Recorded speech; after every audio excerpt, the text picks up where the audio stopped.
মৰিগাঁৱত পুনৰ আটক হ'ল 17টাকৈ চাইবাৰ অপৰাধী। এই মুহূৰ্তৰ ব্ৰেকিং নিউজ। মৰিগাঁৱত পুনৰ আটক হৈছে 17টা চাইবাৰ অপৰাধী। সমীৰণ বৈশ্যৰ নেতৃত্বত মৈৰাবাৰী লাহৰীঘাটৰ আৰক্ষী অভিযান চলাই 17টাকৈ চাইবাৰ অপৰাধীক আটক কৰিবলৈ সক্ষম হৈছে। লাহৰীঘাট থানাৰ অন্তৰ্গত বোৱালগুৰি গাঁৱৰ শ্বাজাহাৰুল ইছলাম, বৰবৰী গাঁৱৰ দুই ভাতৃ ক্ৰমে হাৰুণ আল ৰছিদ, শ্বাৰুখ আহমেদ, কছাৰীবৰী গাঁৱৰ চিৰাজুল ইছলাম, বৰখাবল গাঁৱৰ ইকবাল হুছেইন আৰু চাইবাৰ অপৰাধীকেইটা ভুৱা নথি পত্ৰৰে বিভিন্নজনক প্ৰতাৰণা কৰাৰ অভিযোগ আনিছে।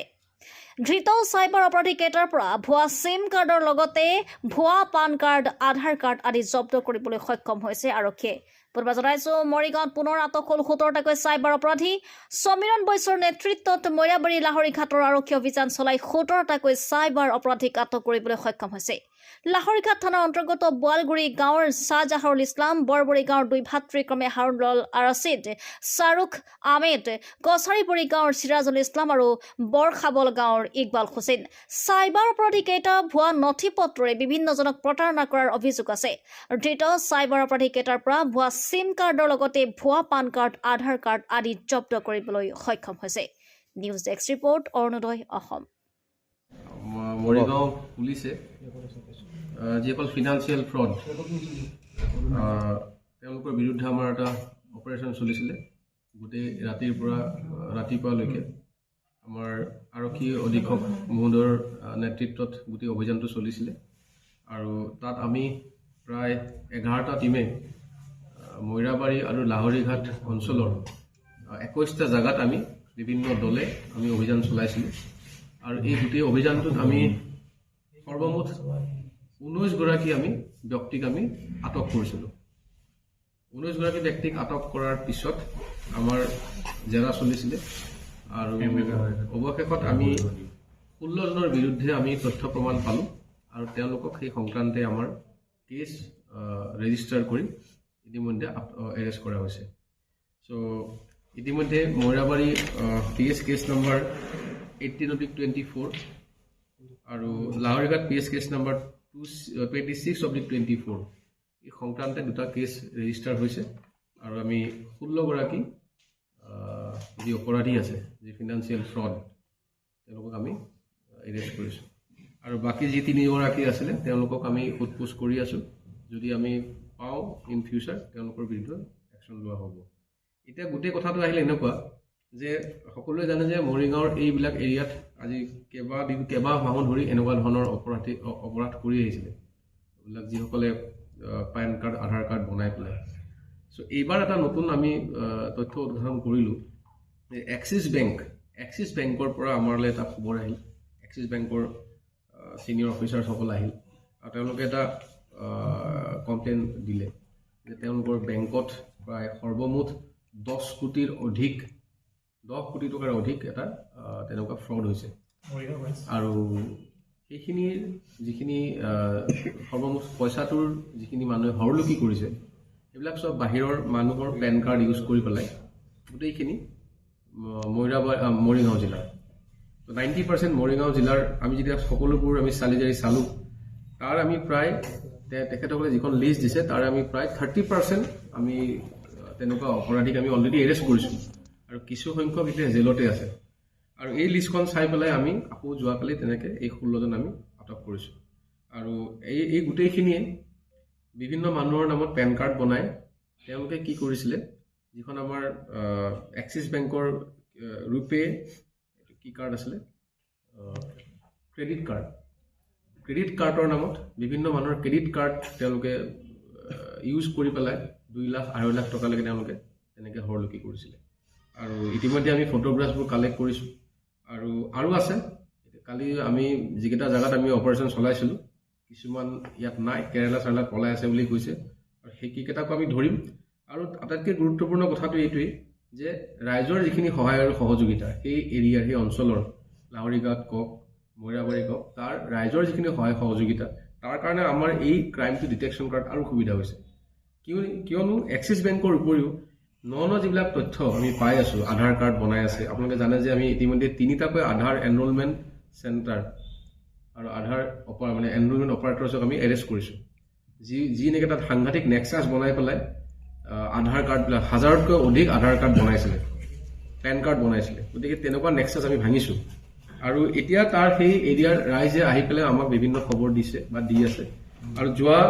কেইবাটাও বিগত দিনত যদি আপোনালোকে চায় আমি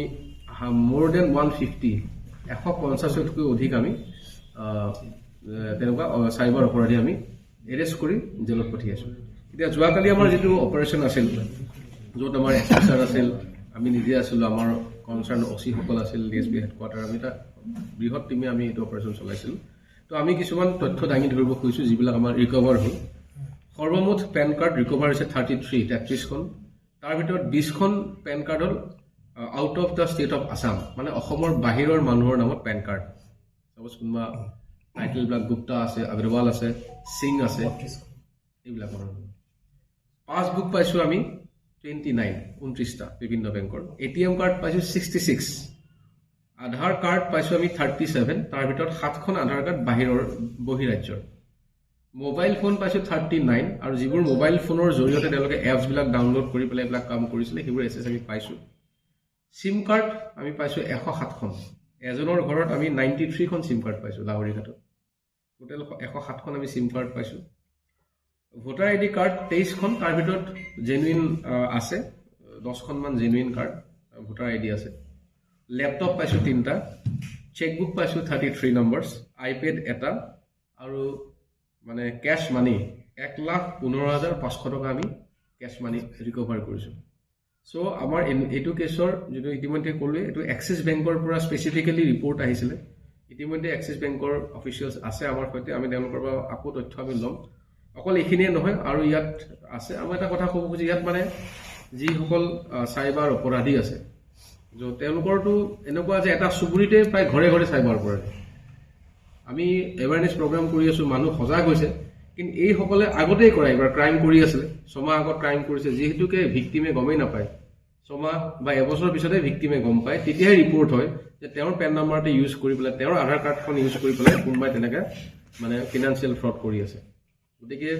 অনাগত দিনত আৰু হয়তো এইটো বাঢ়িব পাৰে সংখ্যা আৰু আপোনালোকৰ যোগেদি মোৰ এইটো অনুৰোধ থাকিব যে এই যিবোৰ অচিনাকি মানুহ আহি পেলাই আধাৰ কাৰ্ড বনোৱা চেণ্টাৰ এটা লৈ আহে তেওঁলোকৰ জুৰিডিকশ্যন নাথাকে এইটো এৰিয়াত বাহিৰৰ মানুহ পেলাই ইয়াত আধাৰ কাৰ্ড বনায় পটককৈ গৈ পেলাই ফটো লৈছে জেৰক্স কৰিছে এইবিলাক যাতে য'তে য'তে মানে এৰি থৈ নাহে এইবিলাকো এওঁলোকে ইউজ কৰে গতিকে এইখিনিয়ে সদ্যহতে আমাৰ পৰা ক'বলগীয়া আছে আমি যিসকল ইয়াতে এটা মই কথা ক'ব খুজিছোঁ ইয়াত এজন মাষ্টাৰ মাইণ্ড আছে চিৰাজুল ইছলাম আপোনালোকে জানে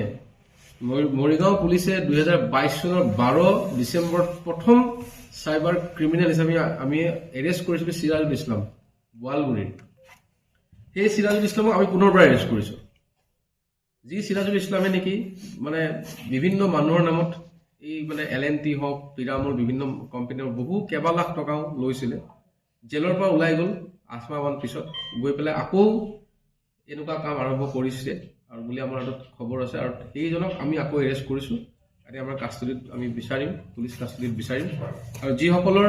ইয়াত ইনভলভমেণ্ট আছে মই কৈছোঁ 16জন মানুহ ইনভলভমেণ্ট আছে তেওঁলোকক আমি অনাৰেবল কোৰ্টৰ সন্মুখত আমি কাষ্টডি বিচাৰিম আৰু কি কি তথ্য আছে আধাৰ কাৰ্ডবোৰ কেনেকৈ বনায় পেন কাৰ্ডবোৰ কেনেকৈ বনায় কোন আৰু লিংকত আছে সেইবোৰ উলিয়াবলৈ চেষ্টা কৰি আছোঁ যদি আপোনালোকে কিবা সুধিব লগা এটা তেওঁলোকে হেৰি লঞ্চ কৰে স্কিম লঞ্চ কৰে চাপ'জ মই এনেকৈ ক্ৰেডিট কাৰ্ড দি আছোঁ তেনেকুৱা ধৰণৰ আৰু এই যিসকল মানে অপৰাধী আছে একিউজ আছে তেওঁলোক সদায় মানে ইউজটো সদায় নেট চাৰ্ফিং কৰি থাকে বিভিন্ন সময়ত কোনে কি কোম্পানীয়ে কি নতুন নতুন বস্তু দিছে কি স্কিম আহিছে এতিয়া ইয়াত যদি চাই এক্সিছ বেংকৰ হ'ল কিৱি আৰু গ' কিৱি বুলি তেওঁলোকৰ এটা কোম্পানীৰ লগত তেওঁলোকৰ টাই আপ হৈছিলে য'ত তেওঁলোকে ক্ৰেডিট কাৰ্ডটো কাষ্টমাৰক মানে তেওঁলোকে দিয়ে চ' এইবিলাকে নতুনকৈ যিসকল আমি ধৰিছোঁ তেওঁলোকে এখন ফেক পেন কাৰ্ড ফেক আধাৰ কাৰ্ড বনাই পটককৈ এটা একাউণ্ট খুলিছে একাউণ্ট খুলি ক্ৰেডিট কাৰ্ড বিচাৰি দিছে ক্ৰেডিট কাৰ্ডটো যেতিয়া বিচাৰি দিছে যেতিয়া পেন নাম্বাৰটো দেখিছে যেতিয়া জেনুইন পেন নাম্বাৰ আৰু সেই পেন হোল্ডাৰৰ চিভিল স্ক'ৰটো খুব ধুনীয়া তেতিয়াহ'লে ধুনীয়াকৈ 2 লাখ টকা বা 2.5 লাখ টকা মানে ইমান যিটো মেক্সিমাম লিমিটলৈ যিটো এক্সেছ কৰিব পাৰে সেই ক্ৰেডিট কাৰ্ডটো প্ৰভাইড কৰি দিছে গতিকে সেইমতে এই যেতিয়া এই যিজন ফ্ৰডষ্টাৰ বা যিজন একিউজ যেতিয়া সেই ক্ৰেডিট কাৰ্ডখন পাই গ'ল কনচাৰ্ণ বেংকৰ পৰা সেইখন ইমিডিয়েটলি ক'ৰবাত ইউজ কৰিলে পইচা ল'লে বা যিবিলাক CSP আছে সিহঁতৰ মানে মাৰ্চেণ্ট কিছুমান আছে সেই মাৰ্চেণ্টবিলাকক সিহঁতে পইচাটো ডাইৰেক্ট তাতে মানে ট্ৰান্সফাৰ কৰে, অনলাইন ট্ৰান্সফাৰ মাৰ্চেণ্টৰ তাত কৰে, মাৰ্চেণ্টে আৰু কমিশ্যন ৰাখি সিহঁতক পইচাটো কেছ পইচা উলিয়াই দিয়ে। So' that is the simple modus operandi. আৰু মানে একমাহ পিছত বা 20 দিন পিছত যেতিয়া পইচাটো এবাৰ লৈ ল'লে, ক্ৰেডিট লিমিটটো শেষ হৈ গ'ল, লগে লগে এটা মোবাইল ফোন বন্ধ হৈ গ'ল, চব বন্ধ হৈ গ'ল। গতিকে বেংকে এইটো বিচাৰি নাপায়, কাৰণ ক্ৰেডিট কাৰ্ডত ক্ৰেডিট লৈছে, সেইটোতো দিব লাগিব, সেই বস্তুটো নাথাকে তাৰমানে। গতিকে সেইটো হ'ল তেওঁলোকৰ মডাছ অপাৰেণ্ডি।